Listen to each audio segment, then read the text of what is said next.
रानी सा ने तो मेवाड़ नाथ के हाथ में पत्र देने के लिए कहा था। कहीं द्वारपाल के हाथ में पत्र देकर मैंने कोई भूल तो नहीं कर दी? लेकिन क्या करता, वो मान ही नहीं रहा था। एक बार मेवाड़ नाथ से बोल देते तो।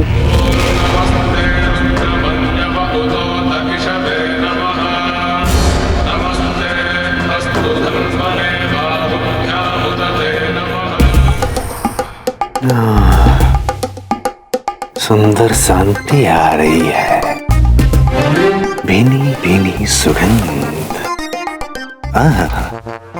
जी बाबू, क्या लिखा है, पढ़ें? मेरे चंदा मेरे तारे, मेरे पालन हारे, हम आपकी अन्य 2 रानियों के साथ बिजोलिया में हैं। बिजोलिया? दिन तो यहाँ कैसे न कैसे निकल जाता है, किंतु रातें, आपके बिना हमारी रातें बहुत सताती है। सांझ ढले जब हम स्नान कर शैया पे आते हैं, हमारे भीगे शरीर की पोर पोर आपके शैया शौर्य की मधुर स्मृतियों में डूब जाती है।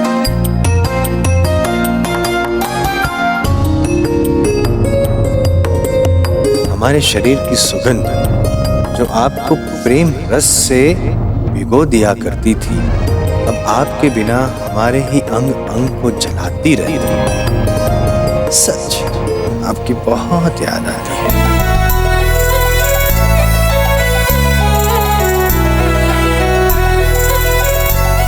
कहीं आप किसी संकट में तो नहीं हैं? हम तो यूं भी आपके विरह में और कुछ सोचना ही नहीं चाहते। राजकोष यहीं बिजोलिया में हमारे साथ सुरक्षित है।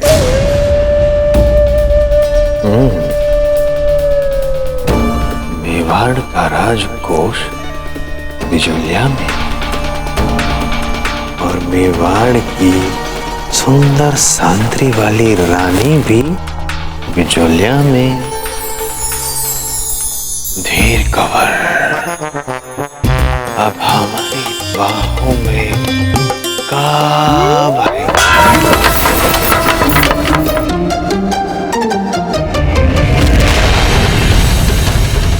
कौन है वहां?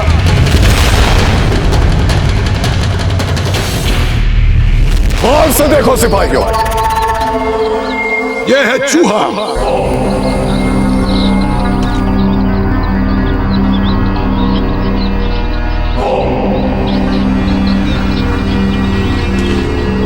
और यह है बारूद की पोटली। इस पोटली को हम चूहे की दुम पे बांध देंगे।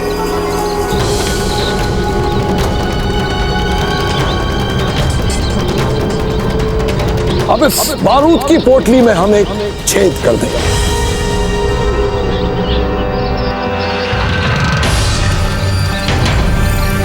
अब जहां जहां ये चूहा जाएगा, इस पोटली का बारूद फैलाता जाएगा, इस तरह।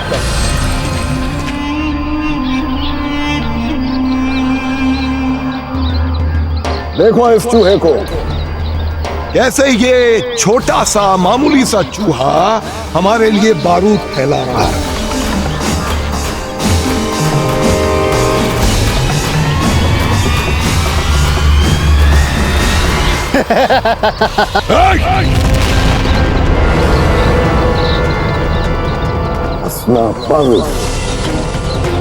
और कोई इस चूहे को मामूली चूहा नहीं समझेगा।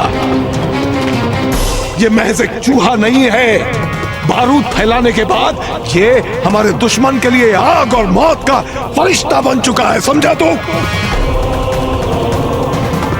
माशाअल्लाह।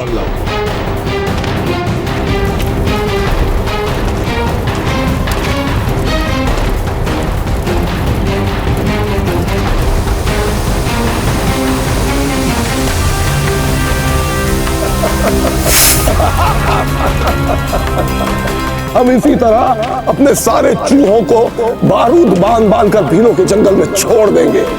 जब एक चूहा इतना बारूद फैला सकता है, तो हमारे हजारों चूहे तो भीलों के जंगलों को बारूद से भर देंगे। और हमारी एक चिंगारी हीलों के उस जंगल को जलाकर राख कर देगा। न रहेगा भील और न बचेगा प्रताप। बचेगा तो सिर्फ चित्तौड़ के किले पर शान से लहराता मुगल यादव।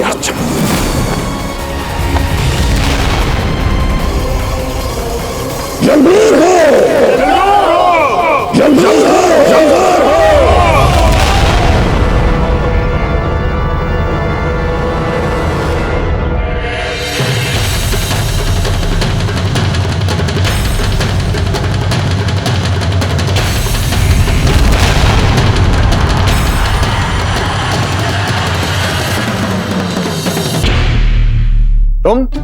तुम यहाँ पर्दे के पीछे क्या कर रहे हो तुम? हमने तुमसे कुछ पूछा है, उत्तर दीजिए। क्या कर रहे हो तुम यहाँ पर? सोच के उत्तर दे।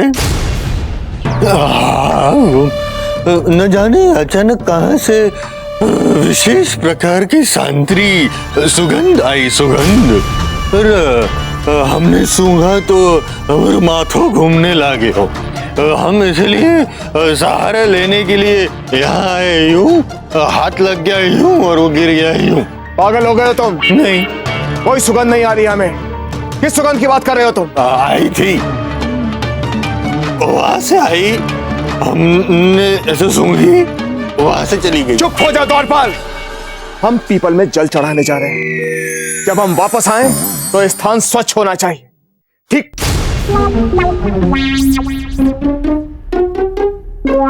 द्वारपाल, द्वारपाल, तुमने सुना हमने क्या आदेश दिया तुम्हें? हमने सुना हुकुम। क्या आदेश दिया? क्या लाओ हुकुम? ध्यान से सुनो द्वारपाल, ये तुम्हारे लिए हमारी अंतिम चेतावनी है। सचेत और जागरूक रहना सीख लो तुम, अन्यथा हम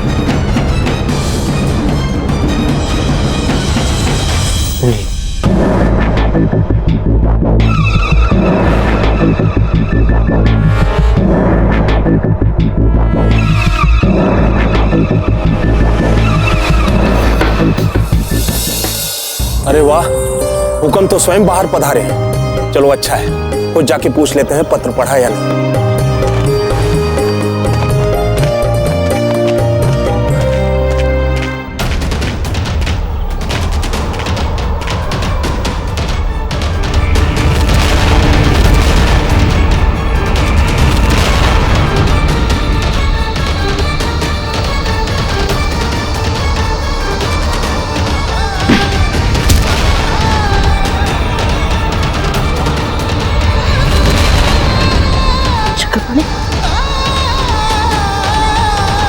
चक्रपाणी, चक्रपाणी उठिए, चक्रपाणी! वेणीदास, वेणीदास, वेणीदास! राणा खेताजी, राणा खेताजी, राणा खेताजी उठिए ना!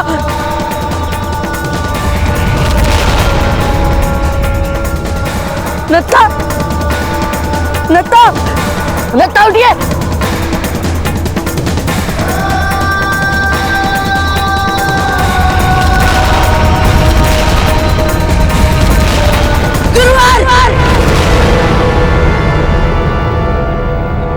ये लड़के यहाँ खड़ा खड़ा के ख्वाब देख रहा है? अगर तू चाहता है कि तुझे और तेरे भाइयों को हम अपनी पनाह में रखें, तो जो सब कर रहे हैं वो तू भी कर।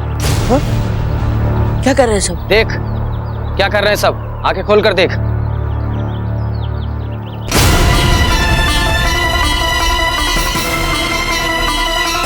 जल्दी जल्दी हाथ चलाओ। इस छोटे से काम के लिए हम सारा दिन जाया नहीं कर सकते। और जल्दी हाथ चलाओ। हमें शीघ्र ही इन चूहों को रोकने का कोई उपाय खोजना होगा। बाबूजीराज, आपने सुना? बहराम खान इन चूहों पर बारूद बांध बांध कर तो पूरा जंगल ही चला देगा। नहीं मित्रों, ऐसा अनर्थ हो इससे पहले हमें इन्हें रोकने के लिए कुछ करना पड़ेगा मित्रों। हमारे पास समय बहुत कम है और काम बहुत बड़ा।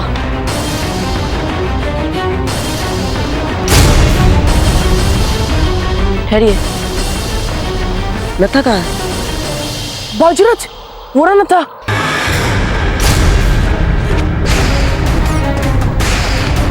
ये नत्था कहाँ जा रहा है? ये तो काले खान के पास जा रहा है, किंतु क्यों? बाजूरज, अवश्य ही ये हमारा भांडा फोड़ने जा रहा है काले खान के पास। बाजूरज, अब क्या करें?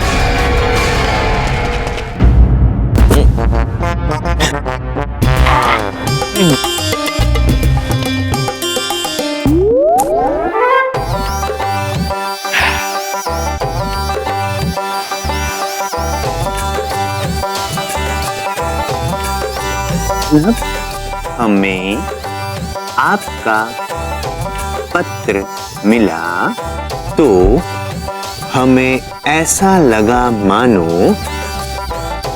मानो रेगिस्तान की तपती धूप में प्रेम की ठंडी ब्यार चल पड़ी है।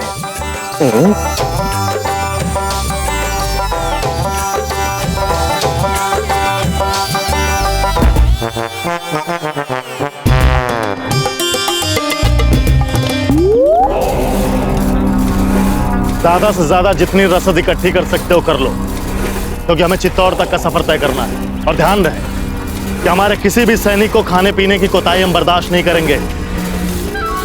आ गई बात समझ में?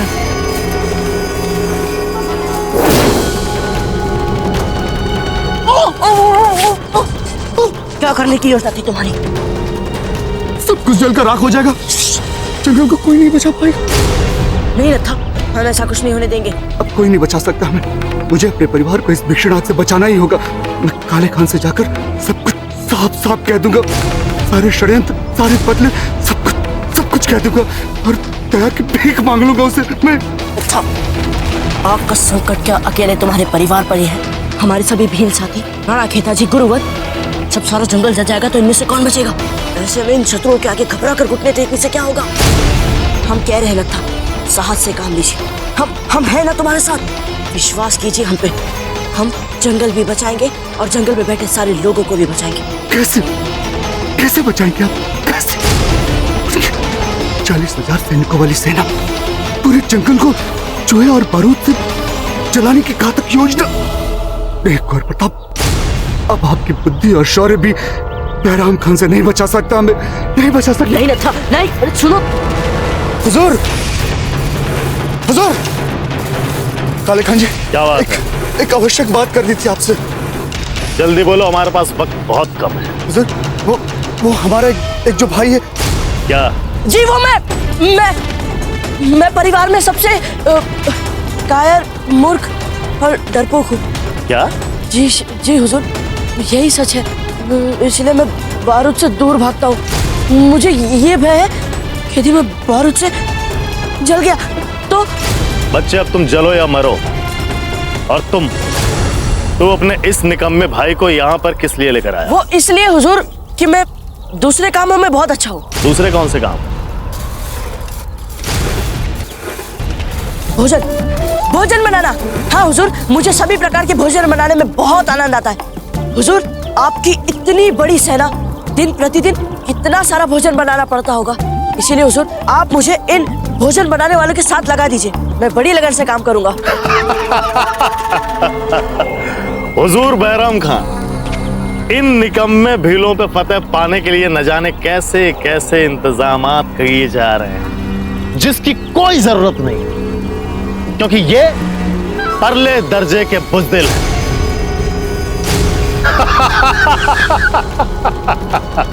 जाओ और हमारे लिए लजीज खाना बनाओ।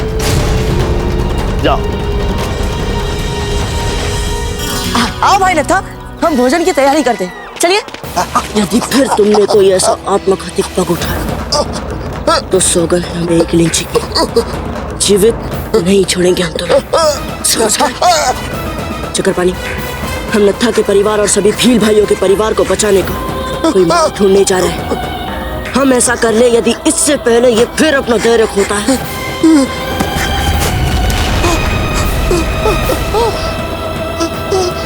तो इस विषाक्त हार से बेहिचक मार देना इसे।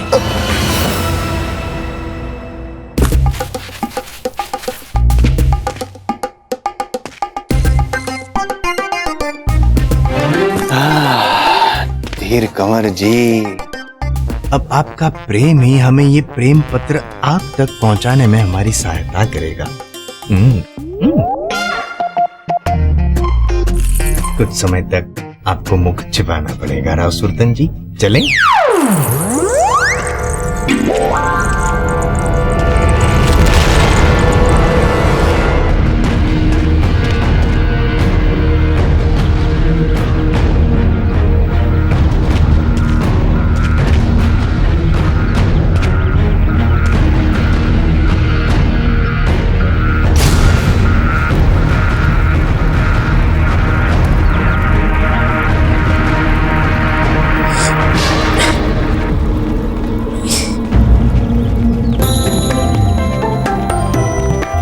जिस बूटी की हमें खोज थी वो हमें मिल गई गुरुवर।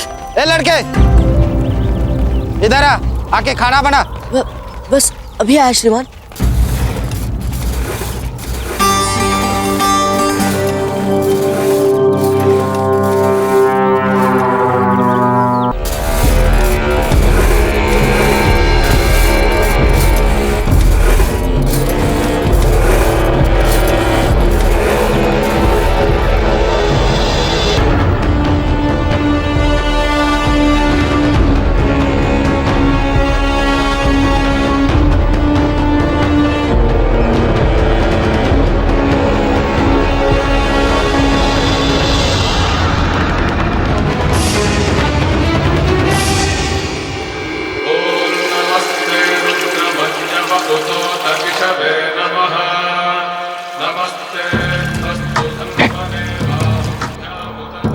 क्या कर रहे हो यहाँ पे? मैं तो बस ये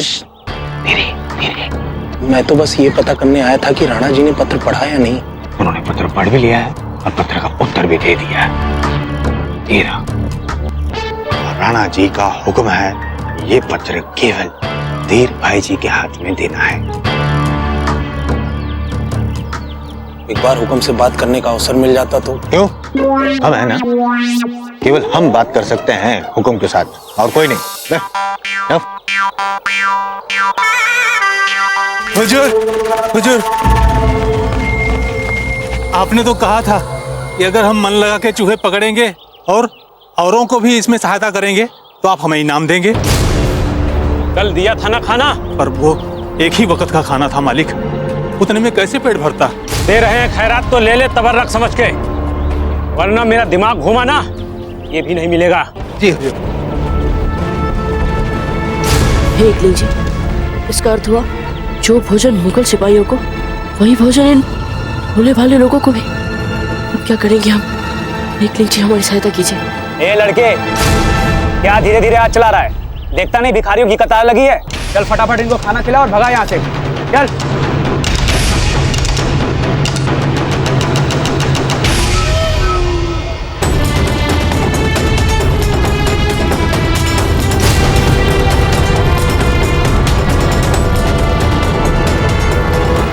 रुक, इनको दाल क्यों खिला रहा है? अरे नामुराद, दाल सिर्फ मुगलों के लिए है, इनके लिए नमक और चावल है, समझे?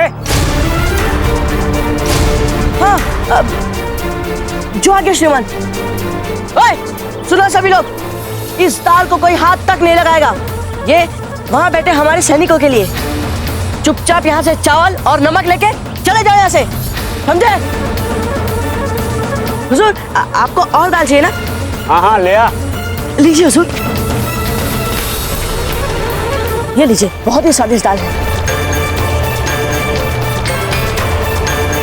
क्या लजीज दाल है। अब खाओ, जितनी दाल खाना चाहो खाओ, जितनी दाल पीना चाहो पियो। दुष्ट मुगलों, अब हम आपको दाल ही दाल खिलाएंगे।